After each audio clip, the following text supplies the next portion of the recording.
Welcome to Equipping Leaders, a podcast where I share tools and perspectives to equip leaders in self-development and team connection. I am your host, Natasha, and I am excited to share today's episode with you.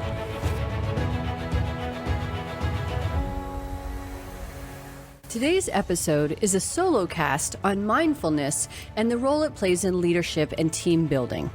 I will be honest and tell you that when I first heard of mindfulness in the workplace and mindfulness in leadership, internally I thought, what a bunch of hippie nonsense. I would listen completely unengaged and then move on. And the disconnect for me that I found later was that I didn't really understand mindfulness, what it was, and the benefits that would ultimately result from it.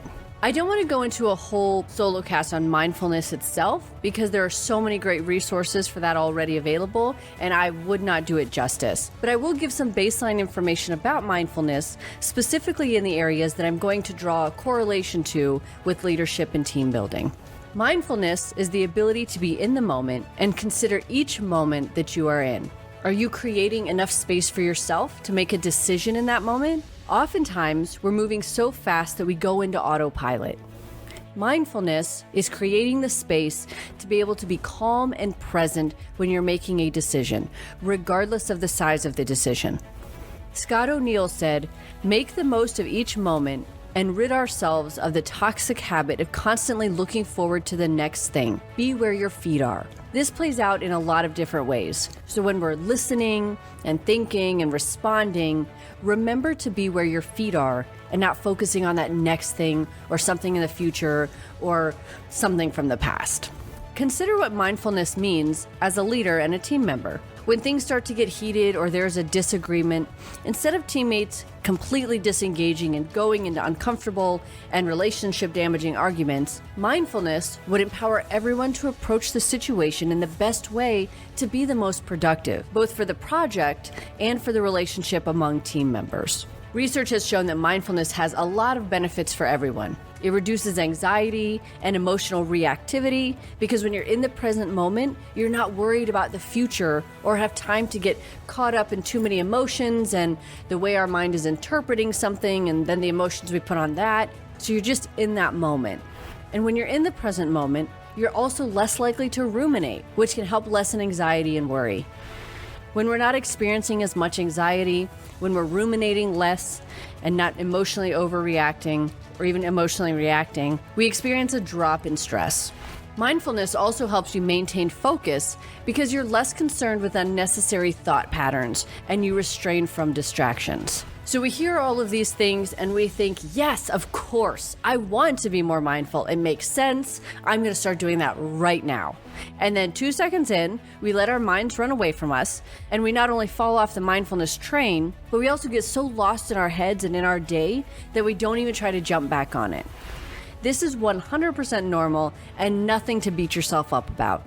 Think of mindfulness as a muscle that you must exercise to make stronger. It's not that it gets easier, but you do get better at it. As with most new things, you can jump in with both feet, but don't have overly enthusiastic or ambitious goals for yourself. Instead, figure out where you want to be and then determine the steps needed to get there. For example, you can set an alarm for 3 to 5 times throughout your day, and when the alarm goes off, just take 3 to 5 really deep breaths.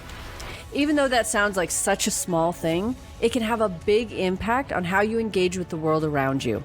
Something else that could be considered a first step thing to do is to take 5 minutes after meetings and interactions and reflect on how present you were during that interaction.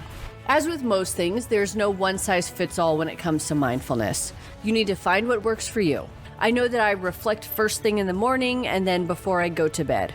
And if there's something that sticks to me too much throughout the day, I will take out my journal and write out everything that I'm thinking because I know that if I'm stuck on something, I'm no longer able to be mindful for other interactions. And for me, writing it out is how I get it out of my system and off of my mind. And then as I'm moving through my day, I'm able to be more mindful. I'm able to be more present because I'm not caught up in an interaction that happened that then I'm worried about how it's going to turn out in the future or thinking about the next thing on my to-do list. It's out of my system. It's on the pages of that journal. And now I can be present for the people who need me. Start by trying different little things, like deep breaths throughout the day or taking a few minutes to reflect after meetings and interactions. As you try more things, you'll find what works for you, and from there, you can build a solid mindfulness practice. The most important thing is to keep trying and then keep doing the things that work. And as you're trying different things, if you fall off that train, like I mentioned earlier, just know you can always start again. Like every moment is another moment to start again. I know that's an old adage, but it is really true. It didn't work in that previous moment, but this is something that's important to me, so I'm going to try it again. And I'm going to continue to work on it until it becomes part of my habit, part of my routines, and then essentially part of who I am. When we are mindful, we're more engaged in the moment and can be present for those who need us. Mindfulness empowers us to better perform in all of the tasks of leadership. For more perspective on mindfulness, you can listen to my previous interviews with Chrissy Firemain on holding space and healing trauma, and Mari Roberts on trusting your inner knowing. Thank you for listening to this episode of the Equipping Leaders podcast. For more leadership development content, you can visit my website, natashacheyenne.com, where you will find my leadership journal with dozens of articles, and the Cultivation Cafe, which is always growing and has leadership frameworks, book recommendations, and inclusion and mental health resources. You can also follow me on Instagram at novel_Natasha or at Equipping Leaders Podcast, and on Twitter at Natasha Cheyenne. Join me next week for another episode.